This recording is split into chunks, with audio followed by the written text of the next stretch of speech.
Very good morning to you. What did you find in this survey? Good morning. Maybe I should just correct this. I was not part of the survey. I'm just reflecting on the results. The South African results, more than about 400 parents took part in the survey, and they indicated that teaching their children social skills, healthy social skills, as well as empathy, they would regard that as a priority.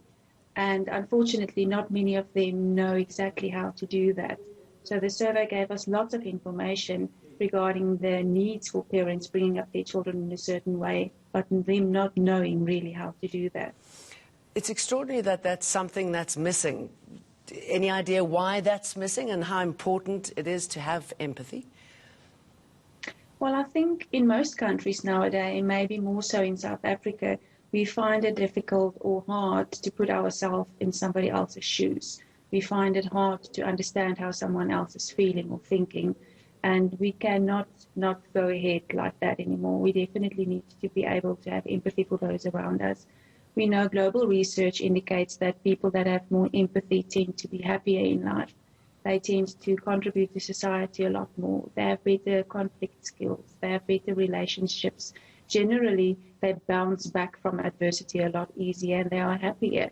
So it's definitely a crucial skill, and we don't have that in a natural way. We need to practice that. It's something that parents should instill in their children from a very young age. And how does playing with a doll help? Well, doll play for many years was seen as something where children can actually practice their developmental skills, cognitive skills as well as social skills.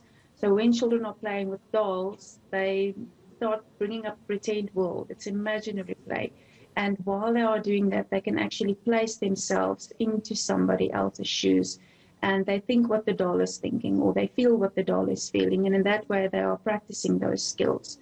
The research from Barbie and Cardiff actually now showed that via neuroimaging studies. So we always believe that, and we've always used that in practice as well as in educational settings. But now we've got neuroscientific backup actually stating that this is exactly what's happening. The area in the brain that's activated actually does play a role in social processing skills as well as empathy. Okay, and does this only account for Barbie dolls? Does it count for many for girls or for boys? If a doll has a disability, different color, what sort of impact does that have on children? What a wonderful question. Yes, I think most parents will think, or most people will think, that it will only apply to girls because girls generally play more with dolls. But the research shows that it happens irrespective of whether it's a girl or a boy. And remember that little boys play with action figures. So any little figurine or any object that can actually be used to place emotions or feelings or thoughts onto will work wonderfully. And now with dolls that's available from different races, and even dolls in little wheelchairs, and dolls playing different careers or having different careers, one can actually make use of a wide variety of dolls to elicit that form of development.